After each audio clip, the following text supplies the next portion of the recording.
저희가 독서 토론회라는 것을 한 1년 정도 이렇게 해왔는데요. 책만 읽고 또 서로 얘기하는 사람들 굉장히 즐거운 시간이지만 저희가 또 생각하지 못했던 생각을 미칠 수 없는 부분들에 대해서는 한번 조금 저자 또 초청해서 강의도 듣고 했으면 좋겠다는 생각을 좀 했었습니다.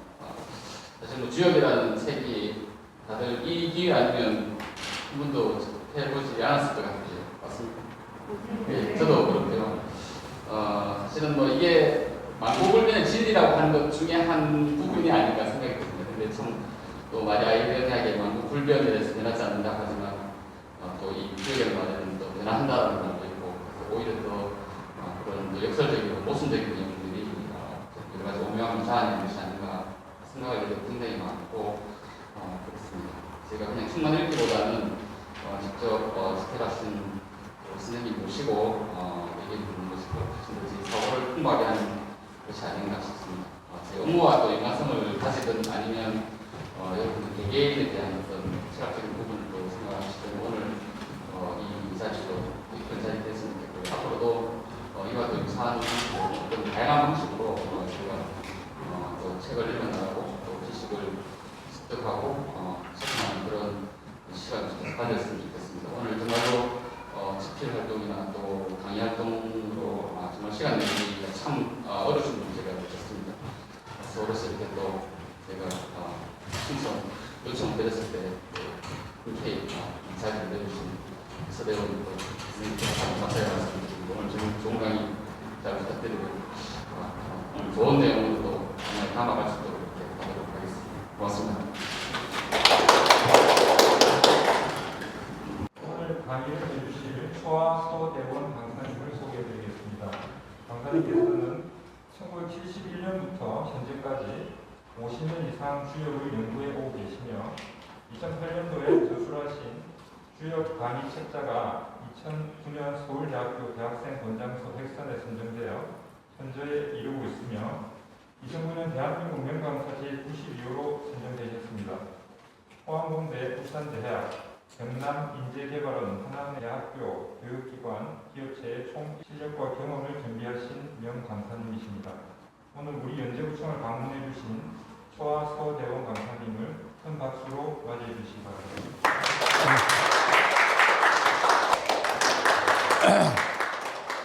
네, 방금 소개받은 초아서대원입니다. 제 나이가 지금 73살입니다. 그러니까 나이가 이리 들었는데도 많은 강의도 하고 이래서 내 체력이 닿는 데까지 역경에 관한 지혜를 여러분들과 공존하기 위해서 이렇게 노력하고 있습니다. 근데 여러분들이 주역하면 제일 먼저 떠오르는 게 점일 겁니다. 점치러 간다. 점서 이런 이야기를 하죠. 과연 점이란 정체가 과연 무엇인고 아주 쉽게 설명해서 우리 이제 한자에 점자가 있죠. 이 땅에서 나무가 쭉 올라가서 이만큼 산다고 이렇게 가정을 하면 여러분들의 일생으로 치면 어디까지 왔습니까? 라고 점을 찍는 것, 이걸 점복이라고 합니다. 점이란 과연 무엇이냐면 시간의 인식입니다. 시간의 인식. 옆에 있는 아가씨 보고 몇 살이죠? 물었어. 제 나이가 올해 32인데요. 이러면 그때부터 과거사가 있고 미래가 있는 법이거든요. 말로서 표현했을 때 이걸 점이라고 합니다. 점이라는 것은 뭐 요술방망이도 아니고 여러분들이 가지고 있는 시간의 인식입니다. 우리는 살면서 자기 시간을 잘 안 들여다보고 사는 사람이 상당히 많습니다. 그렇기 때문에 삶의 오류를 많이 범하는 법이거든요. 역경이라는 것은 어떤 현상이 우리 이 세상에는 3대 경전이 있습니다. 하나는 성경, 예수님께서 이야기하신 말씀을 담은 것을 성경이라고 합니다. 그 다음 불경, 붓다가 이야기한 것을 담은 걸 불경이라고 합니다. 그 다음 역경이라고 하죠. 동양 철학의 제일 오래된 경전을 말하는 주역을 이야기합니다. 그러니까 주역은 부처님이 태어나기 전, 예수가 태어나기 전에 약 한 2500년 전 이상부터 흘러내려오던 학문입니다. 근데 그게 마치 잘못되어 가지고 동양이라는 한 방 안에서 같이 살아노니까 불경하고 역경하고 어떻게 비슷한 것 아닌가 생각하지만 전혀 사상이 다릅니다. 사상이 다른 이유를 설명해 드리겠습니다. 그리고 이렇게 심오한 질문을 해 오신 데가 별로 없어요. 그 질문의 답변을 강의를 통해서 쭉 하도록 하겠습니다. 역경은 시간을 설명한 거예요. 시간. 우리가 가지고 있는 시간. 예를 들어서 시간이 딱 멈춰버렸다고 합시다. 그럼 이 세상은 없는 거예요. 이 시간이라는 굴레가 계속 돌기 때문에 우리가 생존해 있는 것이거든요. 사실은 예수님도 세상을 떠났어요. 붓다도 사망했다고. 소크라테스도 죽었고. 생로병사의 그 길은 누구한테나 있단 말이에요. 이 시간이라는 놈이 이렇게 쭉 흘러간다고. 지금도 이 시간이 흘러가는 거로 친다면 여러분들은 부모의 몸을 빌어서 공간의 열차를 딱 탑니다. 대한민국, 예를 들어 부산시에 여러분 태어나요. 공간의 열차를 이렇게 탑니다. 몇 년, 몇 월, 며칠, 몇 시에 태어난다. 이래. 이게 열차를 탄다. 이걸 가지고 만들어낸 게 사주입니다. 사주란 과연 무엇이냐면 집을 짓는데 기둥이 4개 있다고 생각하면 이 넉사자, 기둥주자를 이었거든. 4개의 기둥이다. 연월 일시가 바로 사주란 말이에요. 요 글자들이 2자씩이에요. 2자씩. 왜? 천간과 지지로 나누어져 있지 않습니까? 이게 전부 다 합치면 8자가 돼요. 그래서 팔자. 사주팔자 하는 게 다른 말이 아니고 여러분들의 생년월일 시가 바로 사주팔자입니다. 사주학과 역경의 다른 점을 좀 이따 설명을 드리겠습니다. 그러면 이렇게 태어났다가 쭉 살다가 어느 날 갑자기 그 공간의 열차에서 내리시오 한다고. 그게 사망입니다. 이때 죽는 거예요. 세상은 절대 평등하지 않습니다. 평등할 수가 없어요. 왜냐하면 생긴 모습이 다 달라요. 머리가 좋은 사람, 나쁜 사람, 튼튼한 사람, 약한 사람, 그 이북에 태어난 사람, 한국에 난 사람, 미국에 난 사람 다 다르듯이 여러분들 같이 있어도 생각하는 바가 다르고 가정적인 환경이 다르기 때문에 평등할 수가 없는 거예요. 그런데 역경에서 평등한 것이 하나 있다고 했어요. 누구나 공간의 열차에서 내리는 것은 평등하다는 거예요. 황후장상도, 왕도, 김일성이 같은 사람도 누구든지 이 죽음 앞에서는 어쩔 수 없이 세상은 막을 내린단 말이에요. 이때 종교가 발생합니다. 종교가. 근데 다른 종교를 폄훼하려고 하는 건 아닙니다. 예수님께서는 내를 믿은 사람은 다 천국으로 모시고 가겠다고 약속을 합니다. 성경의 약속이에요. 내와 똑같이 좋은 신앙생활을 하면 다 천국으로 모시고 가겠다 약속을 해요. 그러면 붓다는 뭐라고 이야기했는가 하니까 여기서부터 여기까지 살아왔는데 어떤 업을 짓는다. 나쁜 짓도 하고 좋은 일도 하고 막 그렇게 안 삽니까? 그죠? 그러면 그 업장을 다시 환생해서 그 업을 갚을 것이다. 예를 들어서 이 사람에게 내가 돈을 50만 원 떼었어. 그러면 그걸 죽을 때까지 못 받았어. 그럼 다음 환생해서 그 돈을 받을 것이다. 이런 식이에요. 불교나 기독교를 설명하려는 게 주역을 설명하려고 하는 것이거든요. 역경은 과연 뭐라 했을까? 여러분 아십니까? 대충이라 들어봤습니까? 그거 알 필요 없다는 거예요. 그건 자연에게 맡겨라. 여러분들이 신앙생활을 했으면 천국에 갈 것이고 붓다의 말씀대로 하면 다시 환생할 그건 그때의 일이고 그럼 뭘 이야기했느냐? 태어나면서부터 죽는 순간까지 어떻게 사는 것이 제일 지혜롭고 조화롭게 사는 것인가를 설명해 놓은 책이 주역입니다. 아주 이상한 일이 발생을 합니다. 이 이상이 점서가 돼버렸어요. 점을 치는 책. 솔직히 이야기해서 철학관 하는 사람, 주역을 한 번이라도 끝까지 정독해 본 사람은 아무도 없습니다. 그만큼 어렵습니다.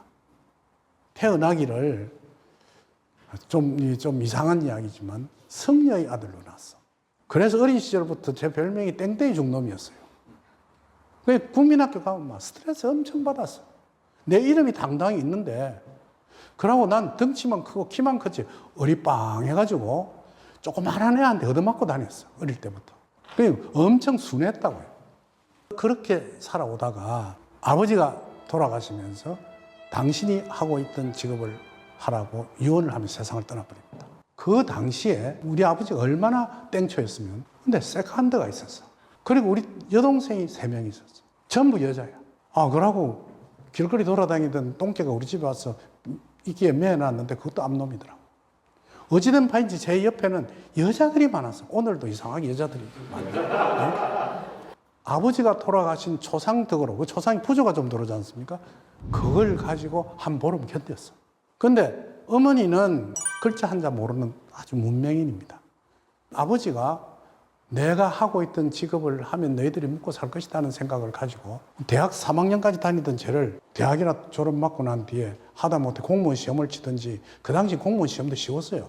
특히 승경 시험은 줄 서면 들어갔다고.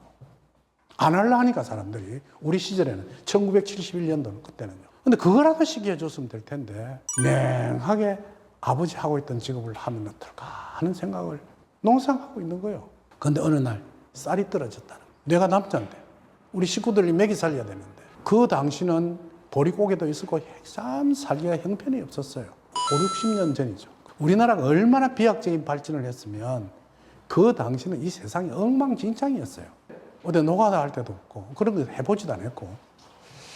생각을 가만히 하기를, 그 당시에 사조 한 번에 500원 받았어. 근데 쌀 한 대 값이 130원 했다. 물가가 엄청 올랐죠. 제가 대학 다니던 등록금이 입학할 때는 17,000원. 군대 갔다 오니까 28,000원. 지금 대학 등록금이 200~300만 원 하죠. 무지무지하게 올란 거예요. 아버지가 돌아가시도 손님이 한 사람씩 오더라고. 돌아가셨다는 광고를 안 해놓으니까 모르고 오죠. 그래 내가 나가서 돌아가셨습니다 하기가 귀찮을 정도로 했는데, 가만히 생각해, 한 사람만 보자. 그럼 500원을 벌었어. 쌀 3대 사주고 110원을 가지고 차비해 나가서 어떻게 내가 살아야 되겠다. 그리고 나한테 어머니한테 손님 보겠습니다 하니까 어머니가 막 입이 귀에 걸렸어요. 좋아가지고. 그래서 전판을 깔았어요. 아버지가 하고 있던 아주 꼴방에다가 전판을 깔고 옆에다 한 번도 읽어보지 않은 고서를 옆에다 놓고 다 떨어진 그 병풍을 깔고는, 옛날에는 연탄불을 이렇게 떼면 구두농구가 새까맣게 탄다고. 그거만 좀 따뜻해. 그 따뜻한 그 자리는 내 자리지. 그거 이제 아버지가 입고 있던 핫바지를 입었어. 입어가지고 5월달 정도 됐는데, 지금보다 요 정도의 시간 됐을 거예요. 그때는 좀 추웠어요. 지금 날이 좀 더워졌는데, 그때는 한 4, 5월 돼도 쌀랑했다고요. 그래갖고 아침을 먹고 손님 오기를 기다리고 이리 앉았는데 잠이 잘 오더라고. 식근청에. 손님이 와도 큰일이고 안 와도 이건 굶어야 될 판이고, 오면 거짓말해야 돼요. 여러분같이 어리석은 사람이 오면 한 30분 동안 막 쓸데없는 개변이라도 해대면 미안해서 돈 500원 주고 가지 않을까, 이 생각을 한 거예요. 그래 살짝 잠이 들었어. 잠이 들었는데 꿈속에 어떤 나이 많은 사람하고 젊은 여자하고 막 싸우는 거예요.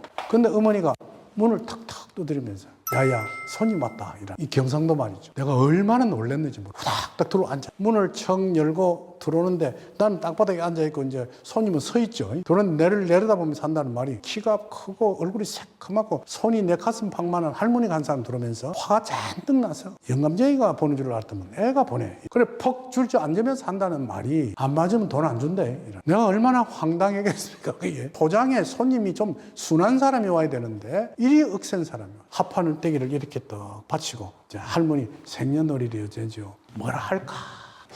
근데 꿈 생각이 살라더라고. 할머니 오늘 며느리하고 대판하고 나왔죠. 이래. 할머니가 무릎을 딱 치면서 한단 말이, 어이 도사양반, 오늘 내가 7군데째 이걸 보러 다녔는데 1000마디에 아는 사람 자네뿐이지.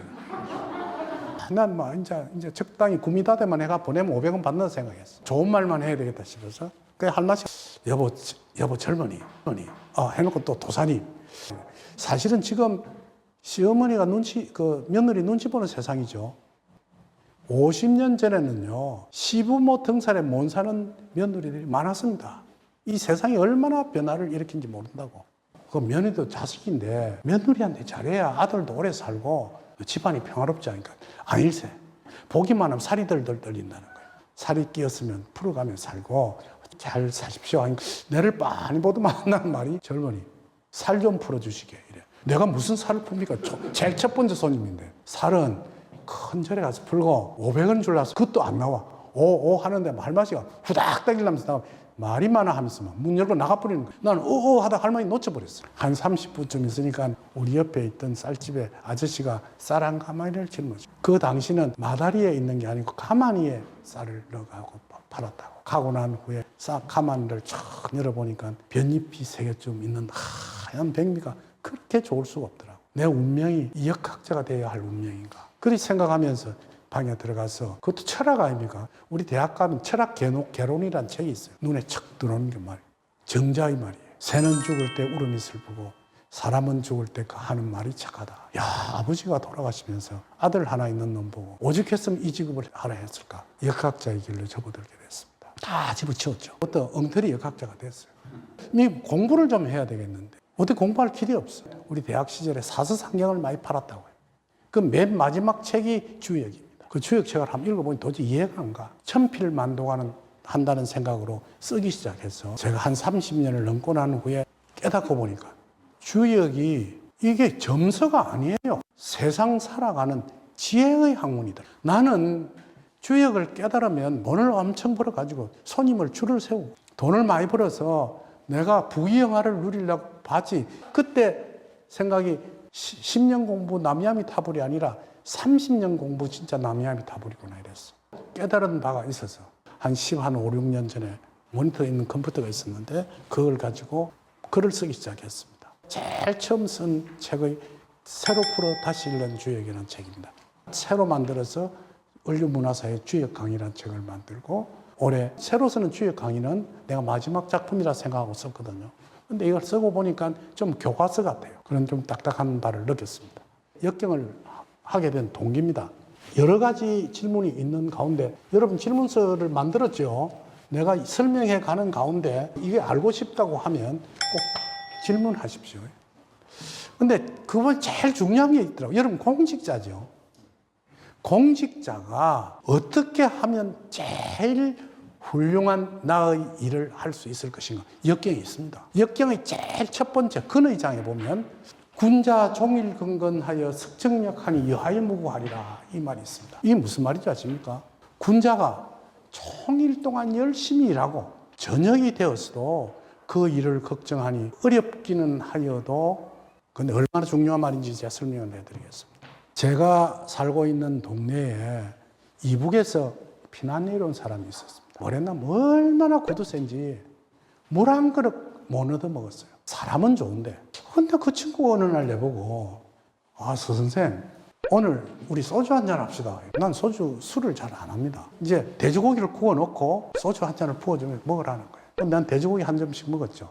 우리 아들이 삼성전자에 들어갔다는 거예요. 그 아들이 서울에 대학은 다니긴 했는데 숭실대인가 내가 경희대인가 잘 모르겠어요. 시험을 쳐갖고 삼성전자에 들어갔어. 그러니까 아버지가 기분이 좋아 죽으려는 거예요. 한 6개월 정도 있을 때 선생님 우리 아들이 사표를 내가 나왔어. 제일 처음에 삼성전자에 탁 입사를 들어갔어. 부산 영도에 사는데 영도 사는 촌놈이 삼성에 들어가서 그 좋은 사무실에 앉아놓으니까 정신이 하나도 없지. 전쟁이 되어서 오늘 신입사원이 왔으니까 회식합니다 하고 데리고 나와서 제일 처음에 부서장, 과장, 대리 이리 다 모여가지고 1차는 위에 있는 부서장, 과장이나 좀 높은 사람 빠지고 나머지 한 20명 정도가 노래방에 갔다고. 노래를 부르고 놀고 난 뒤에 헤어지면서 자기보다 한 달이나 몇 달 앞에 온 3명이 우리끼리 모여서 소주 한잔 합시다. 포장마차기가 소주 한잔을 했다. 하고 헤어지고 집에 들어갔어. 아침에 자다가 놀래 일어나 보니까 시간 늦어서 세수를 하는 둥 마는 둥 후닥닥 차려입고 회사를 갔다고. 어제 저때 술이 깨질 안 해서 일은 뭘 해야 좋을지 모르고 일이 눈에 들어올 듯 하니까 퇴근이에요. 또 그 옆에 있는 친구가 오늘 스트레스 많이 받았지. 오늘 한잔 합시다. 매일 그러진 않았지만 이러면서 회사를 다녔어. 위에 있는 과장이 가만히 보니 놀러 왔는지 회사에 왔는지 모르겠거든. 그때부터 눈밖에 나기 시작해서 찍혀가지고. 근데 이 친구가 주역에서 말한 요 구절을 하나만 알았더라면 하루 군자가 하루 종일 열심히 일하다가 저녁이 되어서 잠들기 전까지도 그 일을 걱정하고. 예를 들어서 여러분들이 오늘 일한 거 있지 않습니까? 사무실에 다 버리고 집에 가서 가정생활하고 그 다음날 오면 무엇이 뭔지 잘 몰라. 오늘 하던 일을 집에 가지고 가서 머릿속에 이어도 좋습니다. 가지고 와서 저녁에 잠들기 전까지도 그 일을 걱정하고. 내일은 무슨 일을 해야 할 것인가? 무엇이 내가 잘못되었는가를 걱정하면서 잠들고 그 다음날 출근해 보십시오. 그 잘못된 것은 위에 있는 상사에게 동료에게 물어볼 수도 있고 그러면서 일을 추진해 갔더라면 그 친구 그런 일이 없었습니다. 주역이 여러분에게 가르치는 제일 첫 번째 메시지입니다. 이 말이. 우리는 아주 간단한 이야기 같이 들리지만은 위에 상사도 있고 밑에 부하도 있죠. 중간에 다 있을 겁니다. 이제 역경에서 월급 받는 사람에 대한 이야기가 있습니다. 제일 첫 번째, 무능한 쫄병을 데리고 있는 사람 참 골치 아파요. 내가 막 한숨이 나 죽겠어. 두 번째 골치 아픈 건요. 까칠한 상사가 있는지 미칠 지경이에요. 그 근무하기 싫다고. 여러분 생각해 보십시오. 내가 일을 잘하면 좋아 죽겠는 게 아무 걱정할 필요가 없어. 그 다음날 출근해 가보면 그 상사가 고민하고 있던가를 벌써 내놓고 설명을 하는데 그거 미워할 일이 있습니까? 내 자신이 그렇게 일을 잘해 나가면 아래 사람이 그걸 배우게 된다. 다음 이제 메시지가 뭐냐면 혹약 재연하면 무고하리라 이랬거든요. 혹시 큰 물일을 한번 토약해 봐도 허물이 없을 것이니라. 그렇게 열심히 일하는 친구한테 그 회사에서 생긴 작은 프로젝트가 하나 생겼는데 누구한테 맡겨야 되겠는데 그 일 잘하는 친구한테 자네가 이걸 한번 해보게 하고 맡긴단 말이에요. 그게 바로 혹약제입니다. 혹시 도약할 기회를 주어도 그걸 하여도 성공이라는 소리를 안 하고 허물이 없을 것이니라 이야기를 했어요. 경험이 없어 이걸 이 소리 하지 말라는 거예요. 무조건 달라들어라. 그 여러분한테 기회단 말이에요. 그 기회를 놓치서는 안 되는 거예요. 실패해도 괜찮다 이 말이에요. 성공하면 거기 CEO로 가는 첫 번째 길이란 역경은 첫 번째 검문을 열어줍니다. 이렇게 설명해 놓은 책이 어째 점서입니까? 이 점서가 아니란 말이야. 아무리 봐도 내가 볼 때. 역경에서 공직자의 3대 원칙이 있습니다. 유부라 했습니다. 첫 번째가. 믿어라 이 말이에요. 이걸 믿을 신하고 같은 자입니다. 이 회사에 뼈를 묻겠다는 신념을 가져라 이 말. 그거 없으면 안 하는 게 낫습니다. 적성에 안 맞는데 내가 이걸 어찌할까? 한번 구청에 가서 민원실에 가서 내가 뭘 하나 떼달라고 어떤 친구한테 부탁을 했어. 근데 떼주는데 인상이 죽을 지경이라. 왜? 대학에서는 이만한 학문을 배웠는데 컴퓨터 열어가 그거 떼주는 건 중학생도 한단 말이에요. 그렇지 않습니까? 내가 이거 하려 이 구청에 앉아있는 거 이 생각을 하는 것 같아. 믿어라. 이 회사에 들어와서 끝까지 이 일을 해서 내가 성공할 것이라는 생각을 가지고 그 일이 쉬운 일을 하면 쉬운 일을 쉽게 하고 나머지 기는 자기가 하고 있는 프로젝트를 좀 더 어떻게 발전시키는 뭐 홈페이지를 만들든지 앱을 만들든지 하는 것도 연구도 하고 두 번째 하구라 했습니다. 하구라 이게 무슨 말이냐면 어느 누구가 누구를 막론하고 내 걸 물어보면 무엇이든지 대답할 수 있는 공부를 하라는 거예요. 내가 옛날에 이역학자 생활을 많이 하면 생활비가 좀 부족했어. 부산일보에 금주의 운세인가 뭐 일일 운세가 그걸 써준 적이 있어. 그 순 엉터리입니다, 솔직히. 부산일보에서 탁 가져가면 딱 시비 거는 기자가 하나 있어. 당신 뭐 도 닦는 사람이요? 아니면 공부하는 사람이요? 뭐 이래. 그래, 막 실컷 당해, 그 친구한테. 근데 원고 갖다 주러 간 사람이. 그래, 내 옆에 있는 사람한테 물었어. 저 사람 주특기가 뭡니까? 이렇게 물어보니까 카메라 기자래. 저 사람 카메라에 대한 걸 이야기한 적이 있습니다. 사실은 카메라 기자 같으면 카메라에 대한 거에 미쳐서 생활을 해야 되는데 그거는 별로 취미가 없고 무슨 도 닦는 이야기 어떤 이상한 놈이 하나 나타나면 그걸 갖다가 막 질팡하게 건드려 가지고 속이 시원하도록 막 지가 하는 그 재미로 살아가는지 몰라도 여러분들이 하고 있는 업이 있지 않습니까? 그게 여러분의 밥벌이란 말이에요. 그 일을 좀 더 간편하게, 좀 더 쉽게, 좀 더 상대가 알아듣기 쉽게 하도록 해라. 우사람이 와서 요새 일이 어떻는가 물어보면 스몰 차트를 하나 착 만들어 내놓으면서 요번 현황은 어떻고 이렇게 설명을 다 하도록 해라. 그게 역경의 두 번째 하구라는 이야기입니다. 세 번째가 있으면 이명이라 했습니다. 이명. 밝은 미소. 회사에 들어오면 막 죽을 상을 해 있는 사람이 있어. 항상 명랑하게 하라. 항상 밝게 하라. 누구와도 친절하게 하고. 여러분 세상에서 제일 매력적인 여자가 어떤 여자? 속이 니글니글하게 끓으면서 나는 화가 날 때가 있을 거예요. 고함을 빽 지릅니까? 그럼 그건 솔직히 30점짜리 밖에 안 돼요. 속 죽을 지경이면서도 남편이 오면 막 생글생글 웃으면서 여보 어떠소? 속하고 같이 영 다른 사람. 그런 사람이 되십시오. 속은 좋아 죽겠는데 남편이 오면 여보 좋아하면서 앉는 게 아니고 냉랭. 틀림없이 우리 마누라가 입이 귀에 걸렸을 텐데 오늘 가보니까 이상하게 얼굴이 냉글냉글 하더라. 그런 여자를 어떤 여자를 한 줄 압니까? 여우 같은 여자라. 그 여우 같은 여자하고 사는 남자가 제일 행복한 남자예요. 남편하고 싸우는 여자들을 보면 그걸 할 줄 모르는 거예요. 근데 그걸 잘하는 여자는 또 밖에 다른 남자가 하나 또 있어요. 그런데 이 바보 멍텅구리 같은 남자가 그렇게 하는 여우 같은 여자를 못 잊었어. 꼼짝도 못하고 버리는 대로 갖다 줘. 여자는 막 들고 쓰고. 여러분들 그 마음의 상태를 고치라는 거예요. 아무리 화가 나도 그때는 편해지 말라고. 화가 이제 오늘부터 연습을 한번 해봐. 화가 잔뜩 났어.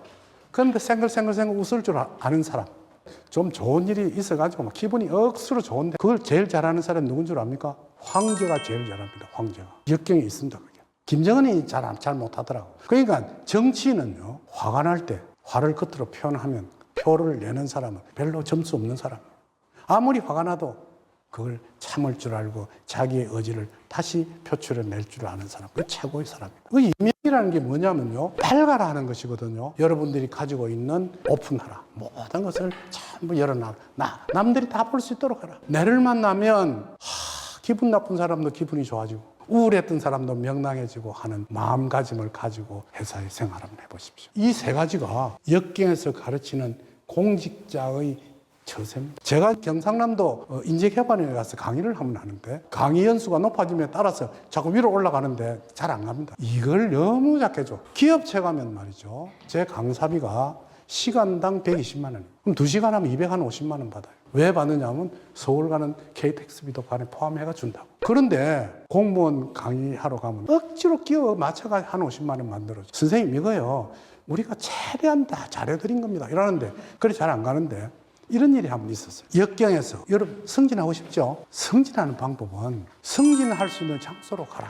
이 강좌를 한번 했는데 합천군에 있는 공무원인데 여자분이 나이가 좀 들었어. 너무 빨리 승진하는 것도 손가락질 받지만 뒤에 승진이 너무 늦으면요 아주 골치 아픕니다. 자기 후배가 위에 올라와서 사실은 지휘하게 되면 밑에 사람이 죽을 지경이에요. 그러니까 적당한 시기에 자기에 맞춰서 승진해 가도록 해야 돼요. 그게 아주 효율적인 방법이거든요.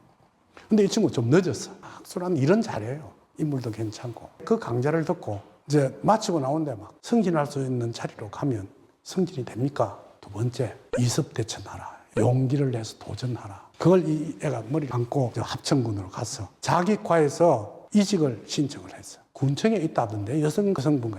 그 여성은 잘 안 갈라 한대. 군수 마누라가 와서 독방을 치는 기라. 그 합천군 군수 마누라가 와서 막 여자니까 여성부에 와가지고 밑에 있는 그 공무원들을 갖다가 지 종부리듯이 한다는 거야. 그래서 다 가기를 기피해. 요새는 그런 일이 갑질갑질이 잘 없을 텐데 그거 간다고 신청을 하니까 위에는 과장이 이미 미쳤나 하더래. 가면 고생만 직사게 하는데 이래. 가갖고 1년 동안 그 군수 마누라 하여튼 얼마나 잘했는지 모르는 거예요. 역경에 십붕지구라는 게 있어요. 십붕지구가 뭔 줄 압니까? 화폐단입니다.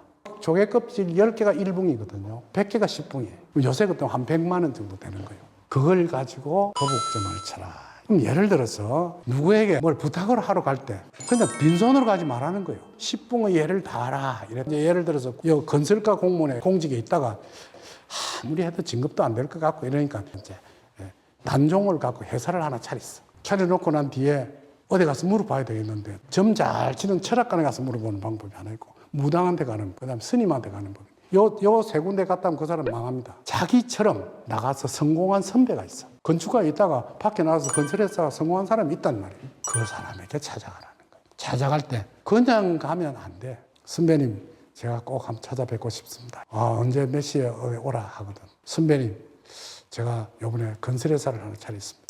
어떻게 하면 좋겠습니까? 그래도 그게 고마워서 자기가 갖고 있던 노하우라든지 알고 있는 인맥도 소개해주고 이래요. 선배님, 내 이번에 건설회사 하나 차리는데 잘 되겠습니까? 이리 물어봐. 그럼 잘 될 거네. 잘 해봐. 이게 십붕이라. 군수 마누라가 좋아하는 선물도 하나 사고 막 이래갖고 가서 사모님 제가 왔습니다. 자네고 왜 왔나? 이래 물어보니까 사모님 요번에 내가 진급이 있는데 요번에 못하면 내가 공직생활 그만둬야 됩니다.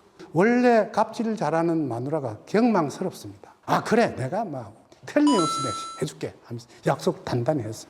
군수가 오는데 막 저녁마다 덜덜 볶는 거야. 그래야 진급했어. 어느 날 우리 집에 한가가 한 박스 왔더라고. 어디 합천에서 왔는데 이게 그 애가 보낸 거라. 그 전화번호에 전화를 했어. 선생님 제가 진급했습니다. 무슨 소리인지도 몰랐어. 저 7급 모임에 내가 강의를 했는데 그 친구 왔더라고.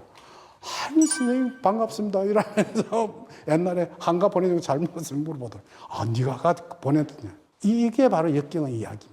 요 세 가지만 해도 진급합니다. 자기가 하고 있는 부서에 새로운 앱을 하나 발견하고 홈페이지도 멋있게 만들고 위에 상사가 와서 불시에 뭐라고 물어보는데 준비해놨던 스몰 차트 있죠. A4 용지보다 조금 더 큰 걸 가지고 알아듣게 설명하도록 딱 만들어놨다가 딱 오시면 참 넘기면서 사실은 이렇습니다.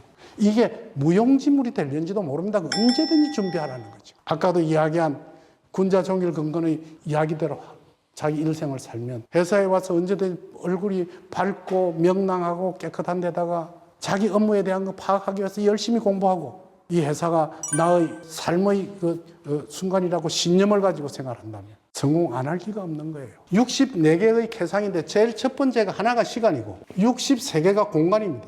시간과 공간의 합입니다. 공간이라는 것은 지금 현재 우리가 살고 있는 이 교육하고 있는 교육의 공간이거든요.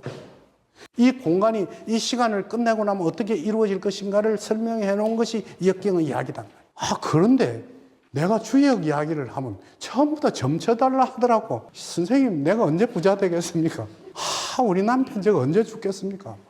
책을 써놓고 내를 가만히 들여다보니 참 일생을 형편없이 살아왔어. 딸이 4명이 있는데 점쳐가지고 돈을 벌어서 하나는 일본, 하나는 이태리에 보냈다. 하나는 골프를 가르쳤어. 하나는 미술을 했어. 이런 내가 얼마나 엉망이로 살았겠어. 너희한테 들고 뜯긴 것이 내 일생을 완전히 막 엉망을 만들어 놓은 거예요. 유튜브에 그런 구절이 나옵니다. 이 설명을 다 들으려면 유튜브 열어보면 됩니다. 초화서대원 TV라고 160개 정도 올라가 있거든. 조금 전에 이야기한 것, 예를 들어서 주식을 어떻게 해야 할까요? 이것도 설명했어. 돈을 갚아줘야 될까요? 말아야 할까요? 그래, 우리 자식들 키우느라 엉망을 살았어. 철학관인가 지랄인가 했는데 딸이 시집갈 때가 됐는데 사돈을 만났어. 내 철학관합니다. 도저히 입이 안 떨어지는 거예요. 유학까지 보내고 이랬으니까 괜찮게 키웠는데 그러고 내가 생각해봐도 평생 거짓말만 했어. 왜 거짓말만 하느냐면요. 철학관 하는 사람이 나쁜 소리 하면 뭐라는 줄 압니까? 저놈적인 나쁜 소리 해갖고 내가 망했다 이랍니다. 그럼 재수가 좋으면 성공할 사람만 자꾸 오고 재수가 나쁘면 실패할 사람만 자꾸 오는데 그 성공할 사람 잘 안 와요. 뭐 쫄리고 안 되려니까 찾아가는 데거든. 망할 수밖에 없는 직업이라. 그런 속에서 내가 헤매고 살았어요. 내가 이거 그만둬야 되겠다 싶어서 이제 문을 착 닫고 정리를 하는데 밀린 월세 뭐 이런 거 다 정리하고 몇 푼 남지도 않는데 재고가 하나도 없어. 슈퍼마켓을 정리를 하면 나머지 물건도 있고 뭐 처분해야 할 것도 있는데 이거는 뭐 책도 몇 권 없고 종이 쪼가리하고 책상하고 뭐 이거밖에 없는 거야. 그거 정리하고 집에 들어왔어. 그러면서 생활이 형편없이 사는데 부산구장 검사가 한 놈 우리 집을 찾아왔어. 박준모라는 친구인데 검사면 검사만 해야 되겠네. 이게 풍수지리학을 공부해가지고 그 건국대학인가에서 석사학위를 받았더라고. 근데 이 친구한테 검찰청 틀을 전부 다 물어본 바람에 이놈 검찰청이 전부 다 이상한 데가 있어. 이거 편리한 데 와 있어야 될 텐데 그렇지 않습니까? 야, 연제국청 참 길 잘 내놓고 편리한 데 와 검찰청 찾아가는데 한참 서울 구석으로 올라가야 되고 막 이 판이라. 그래갖고 막 검사장이 하는 친구가 불만이 많더라고. 이 친구가 찾아왔어. 자기 석사학위 받은 논문하고 이 넥타이 한 거. 돈 30만 원 하고 가져와. 그때는 뭐 목이 말라 있을 텐데 그 돈이 얼마나 좋은지 몰랐어. 내가 이제 평생을 풋걸치로 썼거든요. 그래서 오늘 구청장님한테 호를 하나 지어드렸어. 성공하라는 뜻입니다. 그게 헐석자에 연꽃연자를 이 연산동 하는 게 열이 좀 올라가면 연산이라는 산이 있어. 산에 오면 돌이 오목하게 모여있죠. 그 연꽃처럼 보여요. 그래서 이 연산이 된 거예요. 큰 연꽃이라는 뜻입니다.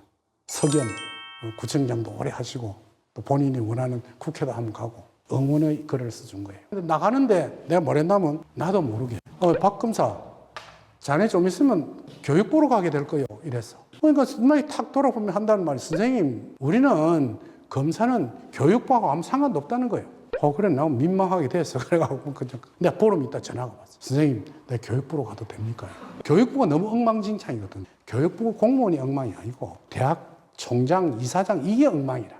교육부 감사관이 대학 총장이나 이사장 불러도 안 와. 그게 얼마나 힘이 막강하냐 하면 대통령을 함부로 만나는 친구야. 교육부 장관이 똑똑한 검사를 하나 파견을 시켜달라 했어. 검사들끼리 회식을 하지 않습니까? 그때 조건호 검사가 있었어. 검사장을 하고 있을 때. 그 친구가 이제 국장을 시켜서 내를 불렀어. 그 자기 타고 다니는 체험회인가 하는 차를 막 번들번들 닦아 우리 집 보냈더라. 가서 보니까 그 동네에 가니까 무슨 식당이 있는데 식당이 있고 안에 좀 골목으로 들어가니까 또 식당이 하나 있는데 그건 비밀 식당이더라고. 차장검사하고 둘이서 뭐 그 주역에 대한 이야기를 하니까 우리 그 친구 말이 자기는 아주 독실한 크리스찬이에요. 그러니까 주역 같은 거는 무당이나 하는 짓이 우리는 모르니까 검찰 인사가 있는데 지금 인사에 어찌 되겠는가 그게 제일 궁금한 거예요. 아마 부산고검이 유임될 거예요. 밥 먹을 땐 숟가락을 탁 떨어뜨려 버리더라고요. 유임이라는 것은 그만두고 나가라는 뜻이래. 그러니까 옆에 있는 차장검사가 나는 서울로 가기로 했는데 이라대. 그걸 못 가요. 아마 서울 검계수장으로 가게 될 거예요. 나는 그때 검사의 직책에 대해서 몰랐어. 그러니까 이 친구가 한 해 앞에 30만 원 줘야 되는 게 둘이가 30만 원 주면서 가라는 거예요. 올 때 그 차인 줄 알고 가보니까 봉고차. 운전수 한다는 말이 검사장이 급한 일이 있어 이 차가 와서 이거라 태워드릴게요. 제수들 이렇게 가둬놓는 차더라고. 그걸 타고 이제 영도로 일에 한참 오는데 우리 집 딱 도착하자마자 검찰 인사가 발표됐어. 그때 세 사람이 있었는데 한 사람은 국장이었어. 그거는 이제 검사가 아닙니다. 행정직이지. 박근상이라고. 그 친구 문자가 왔어. 선생님 말이 정확했습니다. 뭐 이런. 뭐 기분이 좋더라고. 돈은 못 받았지만 조건호가 문자가 왔어. 선생님 저를 멘토로 모시겠습니다. 이라. 뒤에 이제 해운대에서 만나서 앞으로 한 3개월 이내에 서울로 가게 될 겁니다. 그러니까 선생님 안 그렇습니다. 검찰은 6개월 내지 한 1년에 한 번씩 인사가 있지 그전에는 없다는 거예요. 한 2개월쯤 있으니까 대검에 월화 근무하고 수목 금은 부산에 근무하고 이랬어요. 뒤에 사건도 있었습니다. 지금까지도 친하게 지내죠. 역경을 여러분들이 읽으면 어느 순간에 가서 탁 눈에 열릴 때가 옵니다. 점괘를 흔들어서 하는 것 쇼입니다. 옛날에 소설에 뭐 제갈공명이 점괘를 흔들고 그거는 소설가가 쓴 거고 사실은 주역을 공부하면 앞날의 해안을 가지게 되어 있습니다. 여러분들이 가지고 있는 중요한 부서에 대한 설명을 충분히 해야 하겠지만 부디 역경도 우리의 고전이니까 이스라엘 국민들이 좋아하는 탈무드나 비슷한 겁니다. 그래서 여러분들 가까이 했으면 좋겠고요. 지금도 질문을 받겠습니다. 곤란한 질문을 할수록 좋습니다. 내가 가지고 있는 직관력을 가지고 여러분들한테 설명을 해드리도록 하겠습니다. 내가 강좌를 해보면 질문하는 사람 굉장히 두려워해요. 때로는 우리 집을 찾아오기도 하고 합니다. 아까 이제 지금 말씀하시는 내용을 보면 그런 점의 요소를 이제 배제를 한다면 그 각 배마다 이렇게 이름이 나오고 해석이 나오고 이렇게 하는 것이 처음 어떻게 그렇게 이제 좀 형성이 된 것인지 그리고 네. 그런데 원래는 주역의 본문이 있고 공자 12기라 해서 문구가 달라요. 자세히 그걸 읽어보면 주역의 이 원문하고 그 문체가 다릅니다. 그러니까 주역의 본문이 나오고 난 후에 이걸 다른 학자들이 하나씩 갖다 붙인 거예요. 그러니까 원래는 이렇게 인문학적인 방법으로만 되어 있었는데, 그걸 갖다가 뒤에는 그게 자꾸 발달해 오면서 갖다 붙여가지고 아주 복잡하게 만들어 놨어요. 그거는 원래 주역이라고 저는 생각하지 않죠. 단과 상 같은 건 상당히 좋아요. 종류가 많습니다. 그렇게 하면 복잡해져서 주역을 공부를 못 합니다. 그거는 뒤에 전문적으로 공부할 사람 연구해 보시도록 하고, 공부의 근본은 주역의 본문만 가지고 하는 것이 좋습니다. 그래서 이걸 완전히 익히게 되면 그런 것 외에 사실은 제가 주역의 본문에다가 이렇게 해석을 갖다 붙였거든요. 10익 중에 하나라고 할 수도 있습니다. 사실은 제가 이제 서울에 문을 열었는데 그 속에 주역 연구원을 이렇게 모집을 했어요. 연구원을 모집해서 지금은 약 한 30명 정도 되어 있는데 장소도 누가 제공을 해줘가지고 강화문에서 하게 되었습니다. 코로나 때문에 시간을 좀 연장하고 있는데 한 달에 2번씩 가고 있습니다. 제가 이걸 죽고 나면 초화 주역 학파가 생길 거라고 생각이 들어요. 그런데 제 책 외에는 여러분들이 이제 도서관에서 빌려보고 해서 읽어보시면 사실은 5페이지도 못 읽습니다. 왜? 도저히 이해가 안 가니까요. 나도 못 읽었어요. 제가 제일 중요하게 여기는 것은 잘 아는 사람은 제일 잘 설명해 줄 수 있다는 것이 제가 가지고 있는 중요한 중론입니다. 본문만 가지고 일단 공부를 해보시는 게 좋으리라 봐집니다. 주역이 뭐 이렇게 천지 만물이 끊임없이 변하는 원리를 설명하고 있다. 네. 또 주역 책을 읽다 보면 그렇지만 끊임없이 노력하다 보면 그 팔자나 사주도 이렇게 좀 바뀌는 것을 설명이 되어 있더라고요. 어느 정도 이렇게 타고난 거에서 어느 정도 바뀌 네, 알겠습니다. 그게 이제 왜냐면요. 주역은 역사가 한 2500년, 뭐 짧게는 2000년 이상 보고 있거든요. 근데 그 사주팔자 한 건 명리학입니다. 그렇죠? 명리학은 지금 역사가 250년 전 정도밖에 안 됩니다. 그 명리학이 어떤 것이냐, 이런 거거든요. 효사에서 나온 겁니다. 효사에서. 예를 들어서 제일 쉬운 걸 하겠습니다. 우리가 근위천 하면 이렇게 되어 있거든요. 그죠? 이걸 자인진 오신술 이렇게 합니다. 올해가 많이 신축년, 경인월, 뭐 무슨 일, 무슨 시에 나서면 요게 사주입니다. 아셔야 될 게 아까도 설명했듯이 인생을 살아가는 공간의 열차를 타는 게 연월일시가 사주라 했죠. 이걸 가지고 전체를 이 전체 인생을 본다는 것은 그 무리한 일입니다. 왜냐하면 제가 강의를 해보면서 차병원이라든지 여성병원 같은 데 강의를 해봤어요. 여성병원에 입원 환자가 500명 이상 돼요. 근데 똑같은 시에 똑같은 애가 5명, 6명 막 태어난다고. 그럼 얘가 사주가 같아야 돼. 다 다르단 말이에요. 그렇지 않습니까? 그죠? 이 사주는 기하학이에요. 내가 명리학 강사를 한 10년 했습니다. 부산 영리학회에서. 명리학을 안 쓰는 이유가 있는 게 그걸 갖고 운명을 점치하지 않는단 말이에요. 주역에 제일 중요한 것은 자기를 알아라 하는 것이거든요. 내가 어떤 사람인가? 내가 어느 정도의 크기의 그릇을 가지고 있는 사람인가? 돈은 얼마나 가질 수 있고 명예는 어느 정도 가질 수 있고 내가 어떤 환경에 살 수 있을 것인가를 깨닫는 것이 제일 중요하거든요. 그걸 공부해서 제일 최대한으로 키운 겁니다.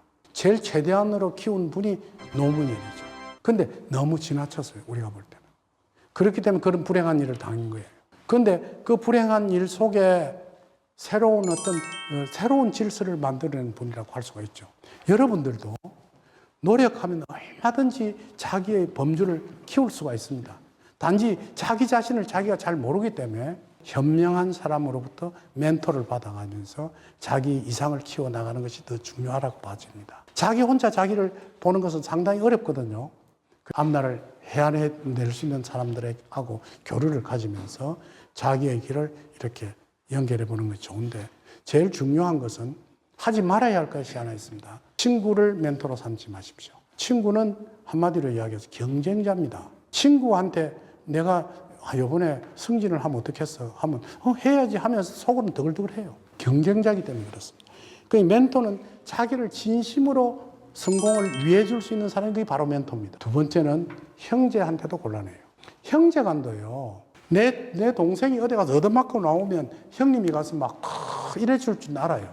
근데 돈을 한 몇백만 원 주면 너 형제들끼리 골고루 갈라서라 하면 싸워요. 형제간은 멘토로 삼지 말아라. 지금 역경에서 하는 이야기. 그리고 멘토는 어떤 사람이냐. 내가 성공하는데 한없이 나의 성공을 축복해 줄 수 있는 사람, 그 사람이 바로 멘토입니다. 그러면서도 앞날을 예지할 수 있는 능력을 가지고 있는 사람을 멘토로 삼아서 자기의 앞날에 대한 것을 의논해 가면서 살도록 하라.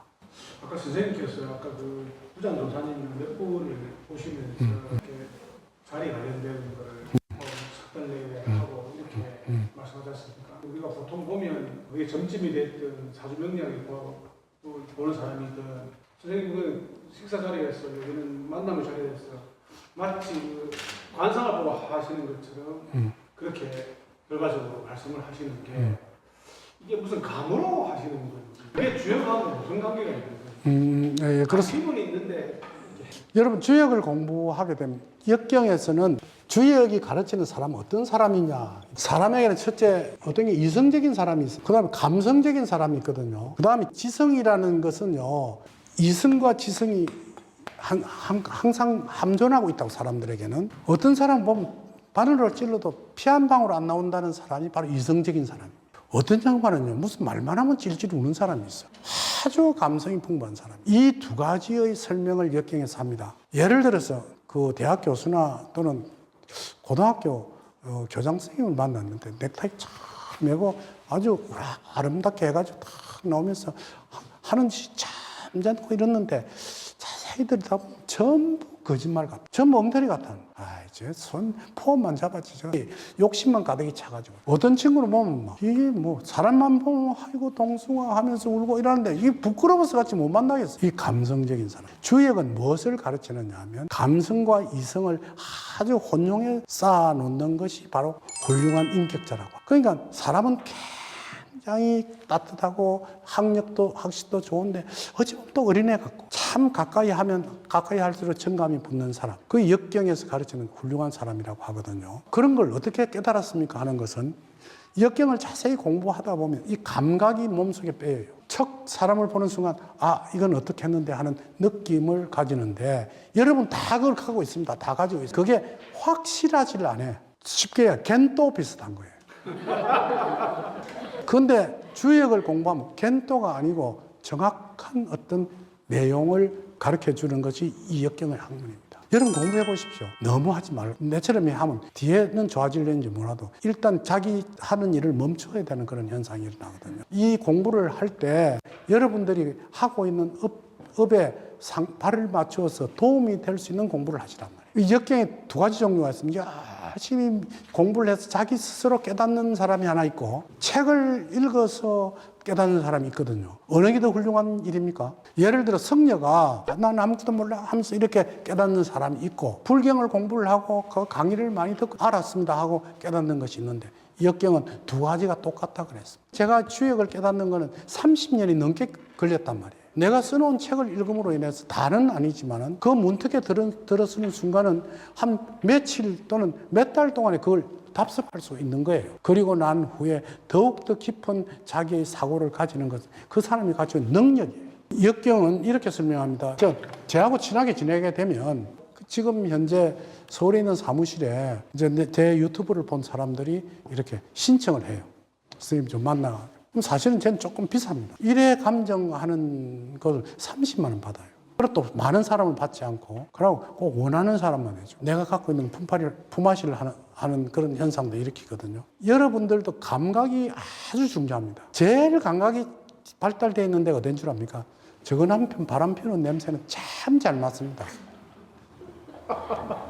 그건요. 왜냐하면 그 감각이 엄청 발달해 있거든요. 이 남편이 쓰는 그 비누 냄새하고 오늘 비누 냄새가 다른데 뭐 이런 식으로 벌써 집어낸단 말이에요. 마찬가지예요. 역경을 공부하면 이 세상의 사물을 공부해내기 때문에 그러한 것이 내 속에 답습된다. 그리고 주역을 공부하면요. 남편 쏙하먹는 거가 아무것도 아닙니다. 왜냐하면 지혜의 학문이 돼가지고 그거 못 따라온다고. 여러분들 그런 점을 아시고 공부에 아주 열심히 해보시도록 그렇게 하십시오.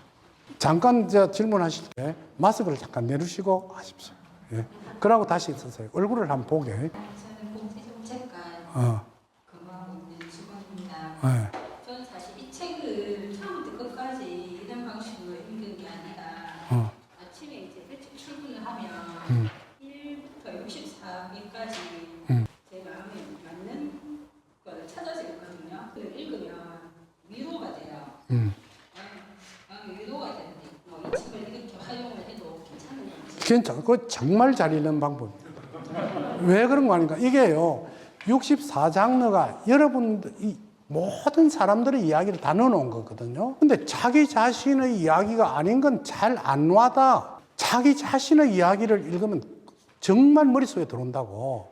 내가 지금 뭐 아주 골치 아픈 일이 있어. 우리 새끼가 저거 참 말을 안 듣는데 저거 어쩌면 좋을까 할 때 자식 교육에 관한 이야기를 착 이렇게 펼치면 그게 정말 와닿지 않습니까? 그죠? 내가 지금 돈에 쪼달리고 있는데 사실은 책으로 써내는 것이 굉장히 어려워요. 그래서 내가 유튜브를 하는 거예요. 유튜브가 지금 한 160개 정도 들어가 있는데 그 계속해서 이틀에 한 번씩 냅니다. 그걸 이틀에 한 번씩.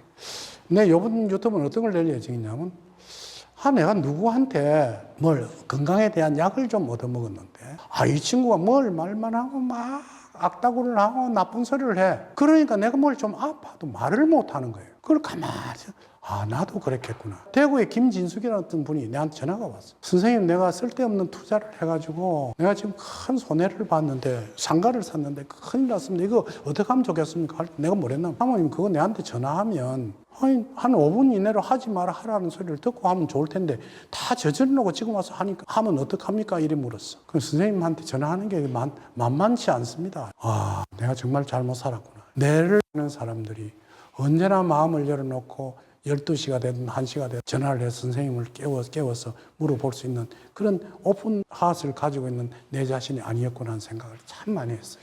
책도 마찬가지입니다. 내하고 별로 관계도 없는 정치 이야기 막 해놓은 거 읽어봤자 그 별로 재미없거든요. 정치관을 읽으면 참 좋지만은 그 제목을 이렇게 딱 보면 내하고 맞는 장르가 있어. 그걸 읽으세요. 제목하고 말이 좀 틀리고 나면 다른 걸 또 찾아서 읽고 해서 읽어 나가시면 여러분들한테 상당히 좋은 도움이 될 것이라고 생각이 듭니다. 지금 여기 북세미나부터 뭐 왔는데 이제 저희 직원들이 가면은 어땠는지 물어볼 것 같아요. 이제 아까 작가 선생님 서명을 받았는데 이 한자가 무슨 자세? 아, 그건